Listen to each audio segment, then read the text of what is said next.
everyone. Thank you for being here. My name is Sarah Bagby, and I'm the owner of Watermark Books Cafe. And it means the world to us that you are all here, all of us up here. The Resolute staff here at focus on making sure that our events are enjoyable and inspiring. And I thank them, and also shout out to the cafe staff for the treats that they've made from Erin Clarke's cookbook. They made the hot honey pistachio ricotta toast, the tahini magic bars, which are magical plus, and Mom's House pepper jelly jam, cream cheese dip, which Erin zuzzed up. You taught her well. So I want to remind you that cookbooks make great gifts. And now I want to introduce these two people, and one of the things I love about them so much is they both have a very distinct voice.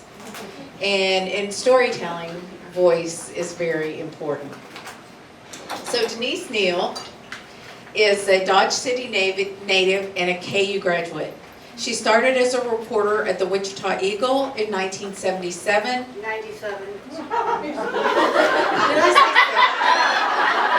Okay, sorry, that's the year I graduated from high school, so I guess it's been on my mind. I don't know. I went to a Medicare class last night. I'm so sorry. It makes a good story. She took over the restaurant beat in the year 2000, and since then has built her popular column and the Facebook page, Dining with Denise, we all love it, where she keeps the Eagle readers updated on all the happenings in the dining scene.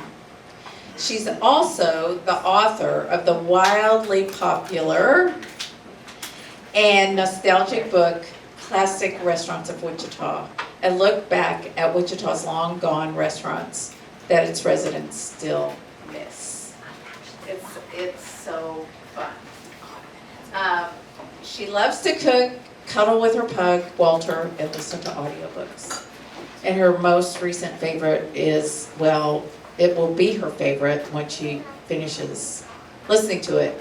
It's Intermezzo by Sally Rooney, which we all love. Okay, and Erin Clarke grew up baking with her grandmothers here in the Midwest and developed a passion for cooking. She was always in the kitchen, and she was soon recreating the dishes she cooked with her grandmothers into something more healthier and flavorful. Then, in 2014, Erin began to focus on her blog, Well Plated by Erin, and it is now read by millions of fans every month. In 2020, she authored the Well Plated cookbook, and it was published and has become a bestseller with recipes not found on the blog, so you have to buy the book.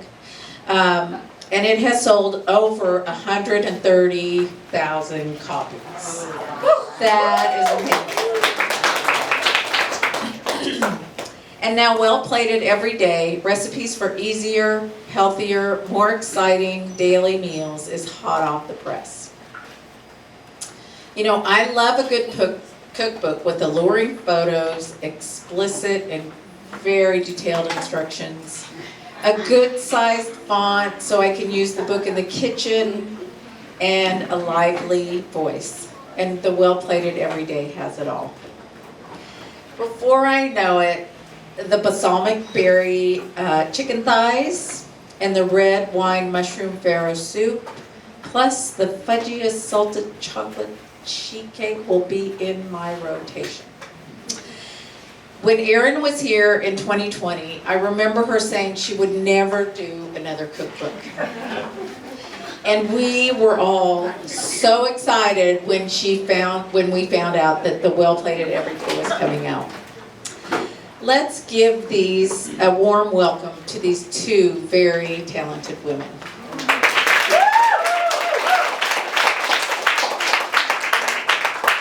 And I think it's so cool that you travel with your own hype woman back there.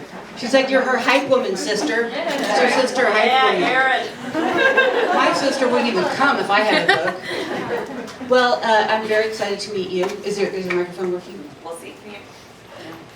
No? Okay, there you go. Yeah, all right. I'm very excited Live. to meet you. I feel like we have a lot in common. We both like to cook. Unlike you, I did not know Farrah was so good, and I'm about to find out. But let's talk first about what Sarah touched on, which is that, and what I read in your book, which is you vowed never to write another cookbook. Oh, I was so done. Now, why is that, and what changed your mind? So after writing my first cookbook, I feel like that for me was just the penultimate, this is my story, this is why I cook, these are the recipes that are the most personal to me, they're the best ideas I ever had, I executed it as well as I possibly could, and I just didn't think that it was something that I could top, or honestly that I would have the ideas or the energy to top. Like I just felt like I gave everything to my first book. And I was great with that. Mic drop, done. And then over time, I have this part of my brain, I don't know if you do this, Denise, where like, I can't shut, people are always like, oh, where do you get ideas for recipes? Aren't you gonna run out of ideas for recipes? My answer is no, like, or if I'm going to, I feel really far away from it because there's just something in my brain that always is like, I like that, or oh, that's really inspiring, or that was good, but I wonder if I could, it seems like it was kind of a lot of work, I wonder if I could make it easier. So I just started this little note on my phone, where if we were out at dinner and we ate something interesting, or if I was flipping through a cooking magazine and I thought something looked good, I would just write it down, and then pretty soon, this note on my phone looked a lot like a cookbook recipe index. But no, I was not doing that again. So my editor emailed me, I was like, absolutely not. So she gave me a couple more months and said, can we talk? And when I got on the phone with her, we both had a very similar vision for the book. And what I had kind of been thinking through was, you know, I thought that like after my first book, I just felt completely depleted, like these were all my ideas. And it was really interesting coming from this place where in 2020, when my first cookbook came out, we had to cook. And I don't explicitly talk about the pandemic in my first book just because I feel like we've all kind of heard enough about it. But what really struck me about the pandemic and the difference between writing my first book and writing my second book is we all found ourselves in a place where whether you wanted to or not, like we literally had no choice except to cook. And that's really true, you know, this thing with dinner is that it happens every night, like it's relentless. Like whether you're in the mood to cook or whether you're not in the mood to cook, you're gonna have to do it. And so these are the recipes that made me feel excited about writing a book again, and that made me during the pandemic and afterwards feel excited about cooking again. And I really wanted to strike this balance between, well, first of all, you're buying this book, right? Like you're not getting this for free. So how am I gonna make these recipes good enough that they're worth your money? And I do not take it lightly that you bought this book, so thank you for your support. But what are the recipes that are easy enough to where when I'm burned out and I don't feel like cooking, which I think we all know what that feeling is like, that I can get through, but that are good enough that I feel excited about cooking. And what I really hope happens, and this is something that really struck me a lot during the pandemic too, what I missed more than anything was eating with other people. And I'm a very open person. I also have this job that like one of the casualties is a lot of leftovers. So, you know, I love having friends over for dinner, and my hope with these recipes is that they're easy enough for you to just make on any night, but they're good enough, they're special enough that I hope you call up your neighbor and you're like, hey, you know, I've got this big pan of stacked butternut squash black bean enchiladas. Paige, I don't know what page it is. It's in the vegetarian chapter. You know, please come over, have it with me. Like I don't think that we think about entertaining as needing to be some big performative thing.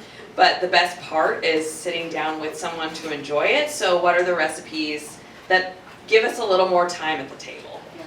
That was probably my favorite thing about the pandemic was there was more time to cook and you know just be at home and play around in the kitchen. Now I'm a writer and I know songwriters and I'm a cook and I know you now. What I can't do is write a song for some reason, and what I also can't do is write a recipe. So I've always just kind of wondered, is that a talent you're born with? and you can't just have it, but how do you develop a recipe and make sure that it works and make sure that, I mean, it's got to be a painstaking, time-consuming thing, and I don't know how you do it, so please tell me. So it is very, very meticulous. Like the romantic idea is that, oh, Erin just goes into the kitchen and then the music is playing and I'm just inspired and like, ta-da, this amazing dish comes out. And then I post a picture, snap a picture with my phone, and then we move on. If that were true, I would be on like my 6th cookbook by now. But for me, it's a very meticulous process, and something that I really, really love about my job is I get to use both my left brain and my right brain. So I'll have an idea, it might come from a place of necessity. So for example, when I develop a cookbook, I think about the table of contents in its entirety. We need to make sure we have a balance of different proteins. I want to have some vegetarian meals in there. Let's make sure that we have a variety of produce so that you can find things for different moods and different seasons, but let's not make it so seasonal that you're only going to make it one time a year. And so just to give an example of a specific recipe, I knew I wanted a dessert that felt a little holiday-ish, for fall baking. It's the lovely time of year that we're in. But it was for a cookbook. I wanted it to be a little more special than just a pumpkin cake. And then I started thinking I was like, gingerbread, I just love gingerbread. I just feel like it's an underappreciated flavor. So I got the idea, well, what if we do a mashup between pumpkin and gingerbread? So that's kind of where it starts with an intellectual approach of, okay, well, we need to make sure we're covering these bases. The creativity comes in with just, what happens if I put these two things together? And then I go into research mode and I read everything possible about gingerbread. I will read America's Test Kitchen's Best Gingerbread.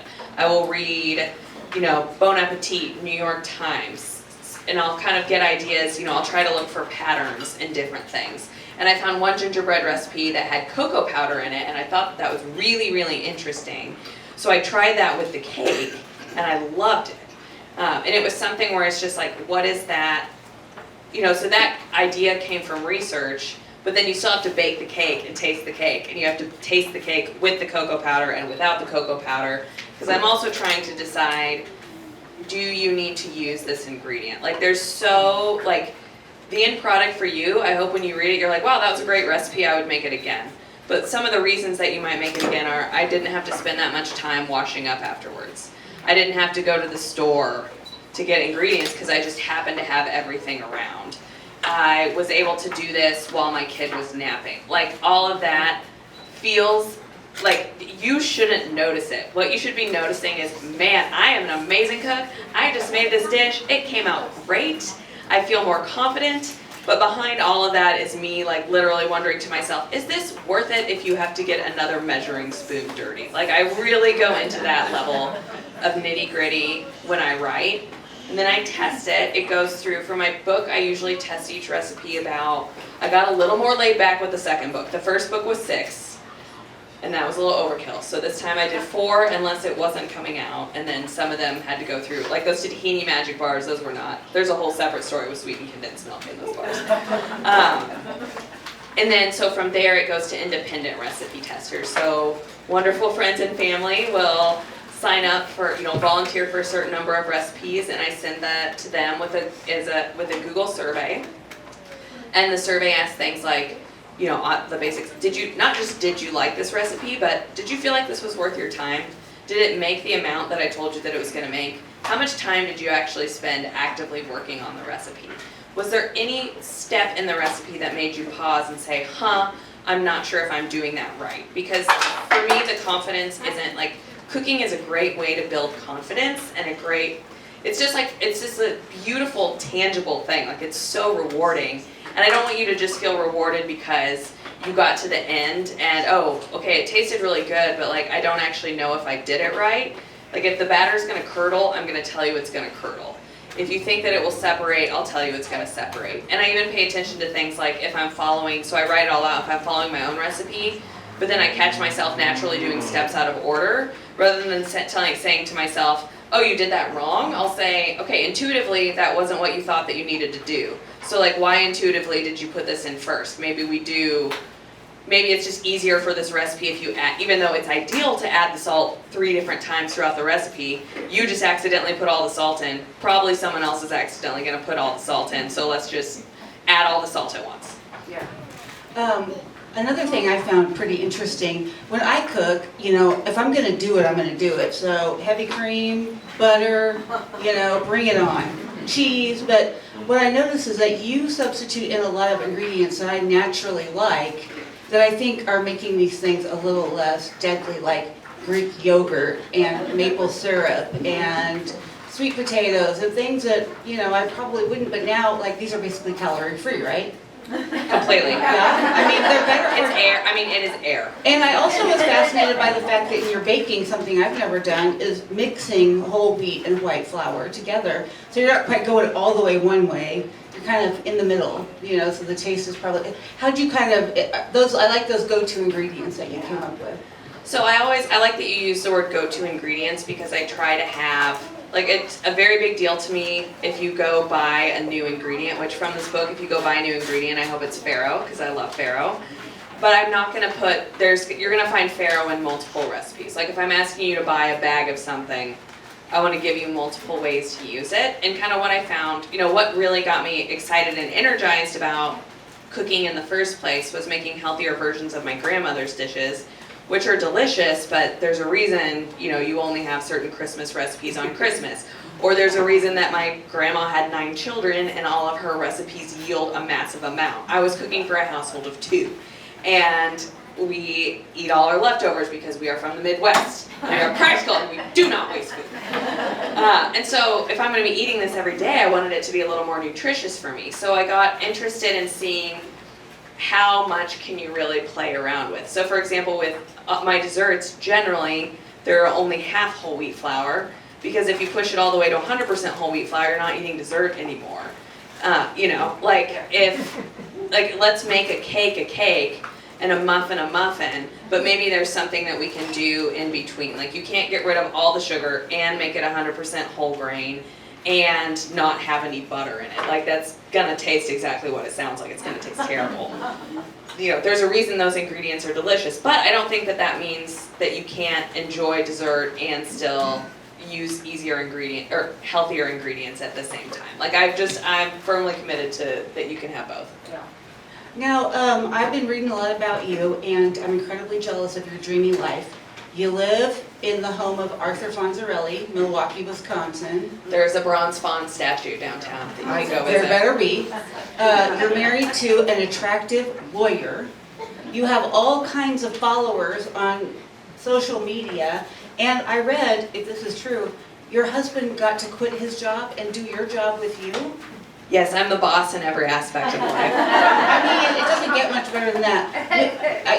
Did this kind of start with you on social media? And what was the day that you realized, like, oh my gosh, I can just do this for my job? And what was that like to realize that you found a way to make this modern social media personality thing work?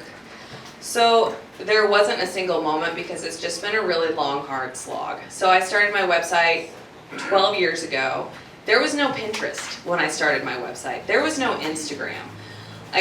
I was just snapping pictures with my flip phone in our kitchen underneath the desk light that we had propped up as our kitchen lighting because we were young and cheap and we still had that lamp from college days and it still works, so why wouldn't I use that lamp in my kitchen? So that is kind of where it started. And then when money started to come into the picture with running a website, I was already really enjoying what I was doing anyway, so I thought well, why not put an ad on my site? Or why not have, why don't we just see if we can pay our grocery bill? And then slowly, I got to the point where I was earning almost as much with my blog as I was with my full-time job. But along the way, I had to teach myself food photography because Pinterest came into the picture. And Pinterest was a huge traffic source back then, and you had to have good pictures. So I needed to buy a DSLR. I needed to learn how to use it. I needed to buy all the food props. So then that aspect kind of came into it. Then Instagram became a thing. Okay, well I can post my pictures on Instagram.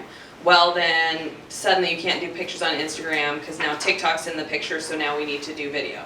Well now I have to be in the video because I'm the face of the brand. So there's never been one moment where I was like, this is it. There were definitely some pivotal touch points, like when I left my job to decide to do blogging full time. I was so scared, not because I thought that I would fail, but because I thought that I would hate it. Like I worked for Target at their corporate headquarters in Minneapolis. I sourced international women's swimwear, which segues really smoothly into recipe development. Really got to use those skills.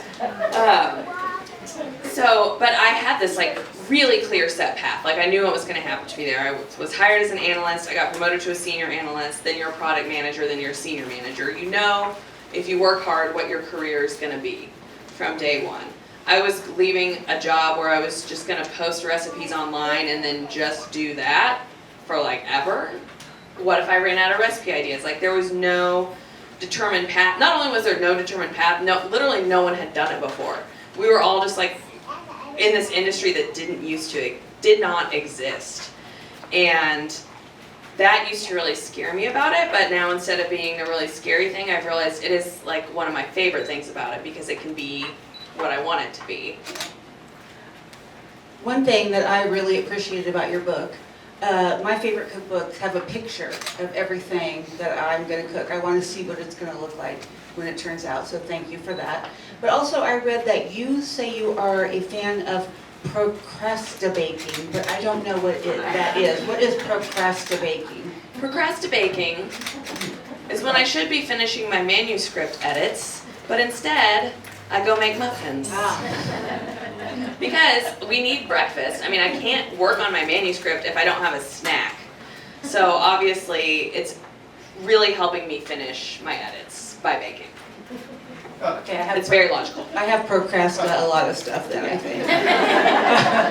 It's like when you should be packing for a trip, so then you suddenly get motivated to like vacuum. Like, I don't know why I'm doing this.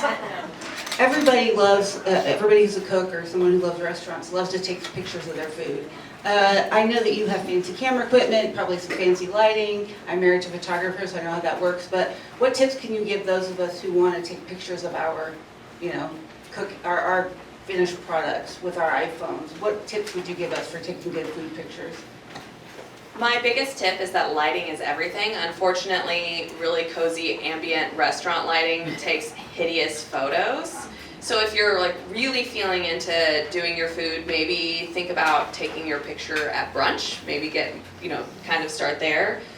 See if you can take your plate over to a window. And then at dinner, honestly, I just don't take pictures of my food. I just am like, I'm here to eat and enjoy my food. Sometimes I'll snap a quick picture just for the memory. It's fun to look back at it later, but what matters to me most is that it's delicious. It's like for the book, it was so important to me that every recipe have a photo, and it's important to me that all the food in the photos is real, so we don't do any of like the Elmer's glue tricks or any of that. Like, it was so fun being at the shoot for this because the photographer would finish and then the entire staff would literally just like descend upon the photo, or descend upon the food. Like the second the photo was taken, like our forks were like in the cake. There's only one instance where we couldn't eat it, and it's can't believe I'm telling you guys this. It's the popcorn chicken wraps, and to get it, we couldn't get the tortilla to stay shut, because you have to, normally you're just holding the wrap, it doesn't matter, but we couldn't get it to, there's no hand in the photo.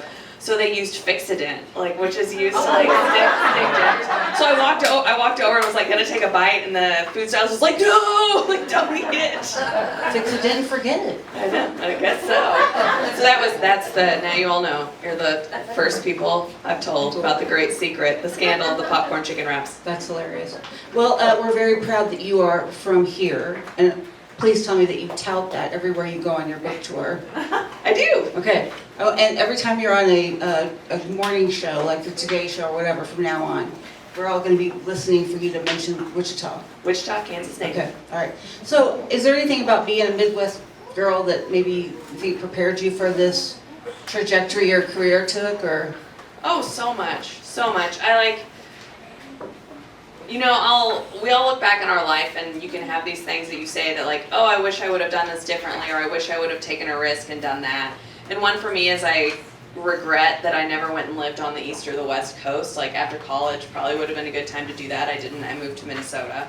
But I look back at that and I can't imagine my life any other way, and I can't imagine myself any other way. What I have learned and taken with me from the Midwest about openness, friendliness, and just kind of that no fuss practicality, like that all very much applies to cooking as well. Yeah. And you really said something that struck with me. I will make something that I hate, and I will put it in the refrigerator as a leftover because I cannot throw it away, even though I know I have no intention of ever eating it again. I have some sloppy joes in my fridge right now that are just been sitting there. Is there anything I haven't asked you about that you'd like people to know about your cookbook that are here tonight?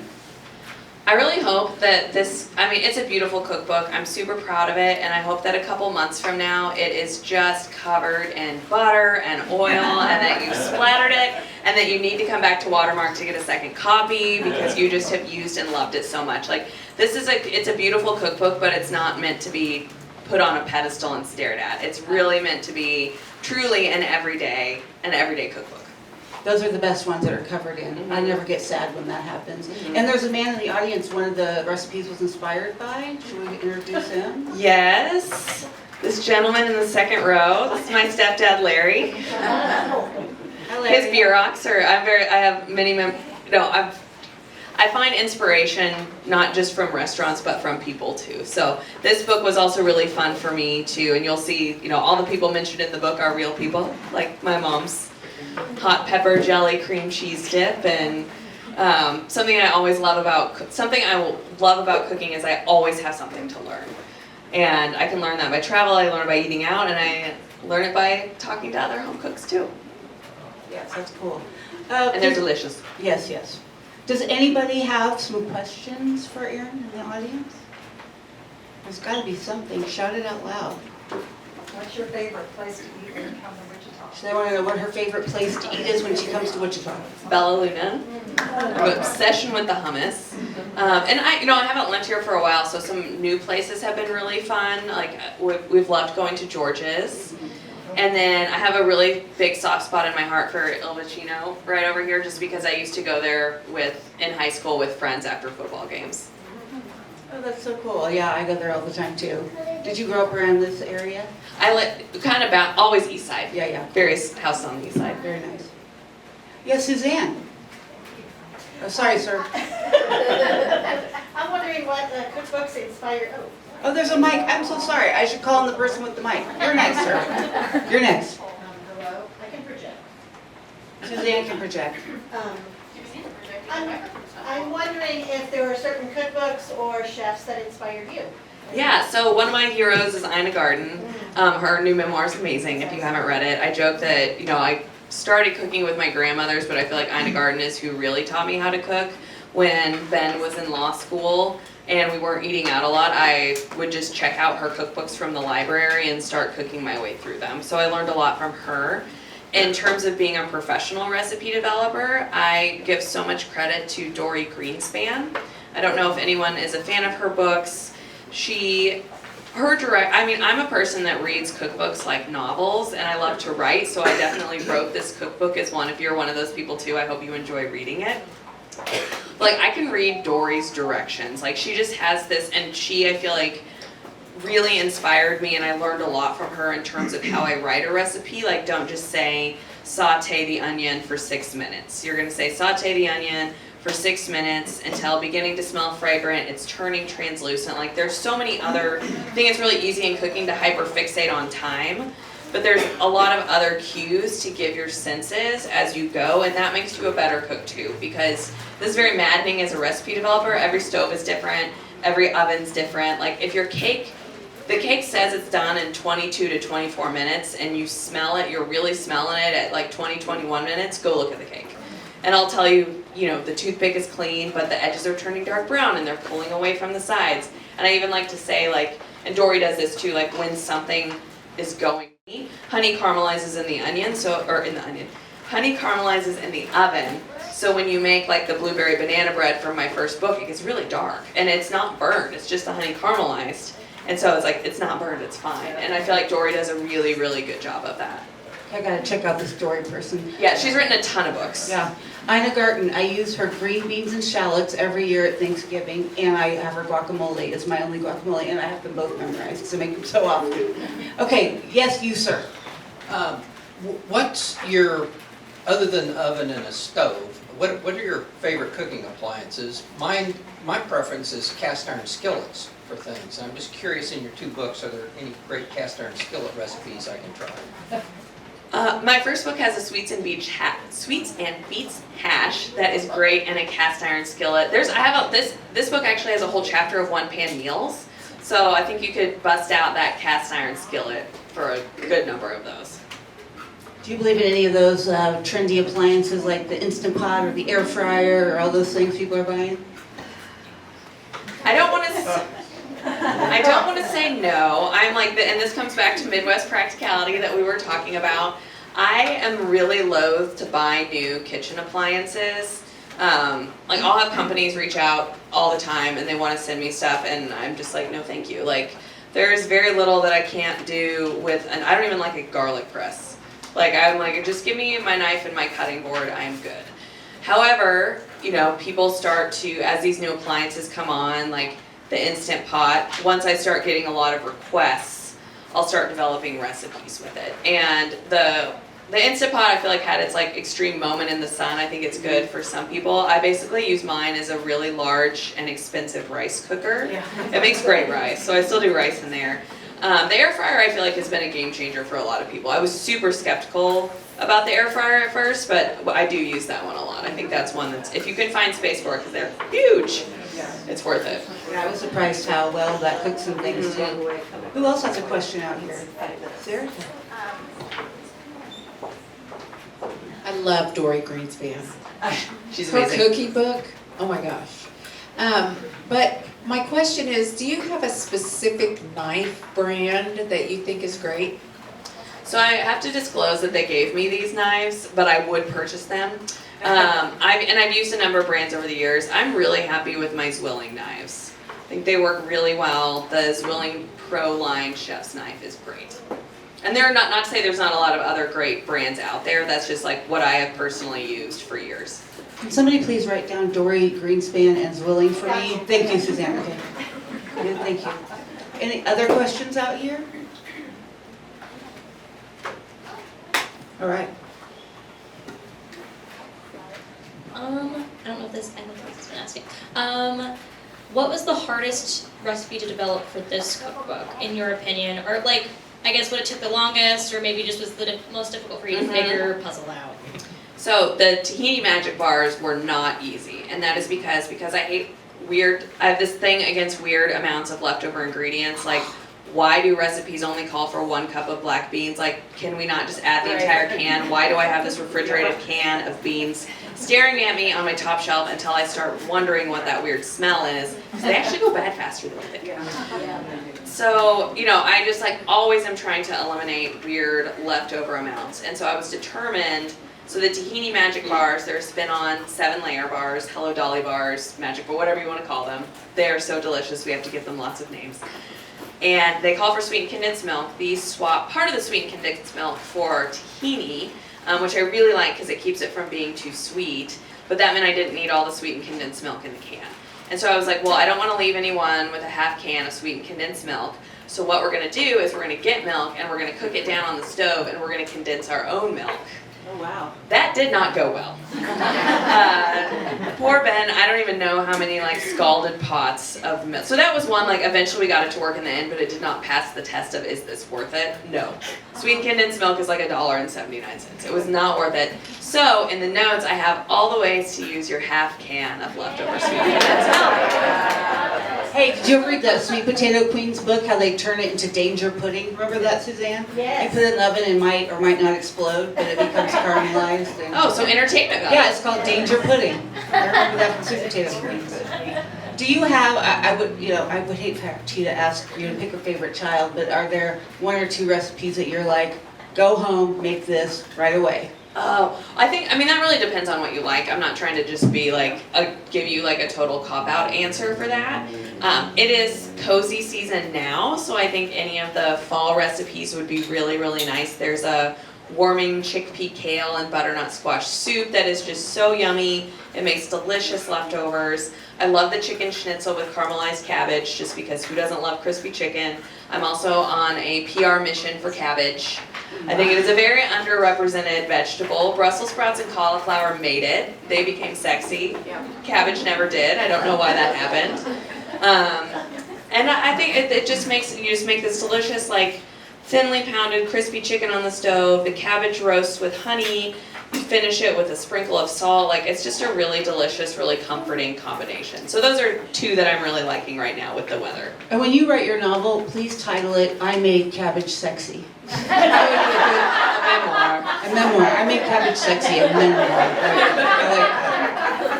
like that. Does anybody else have a question?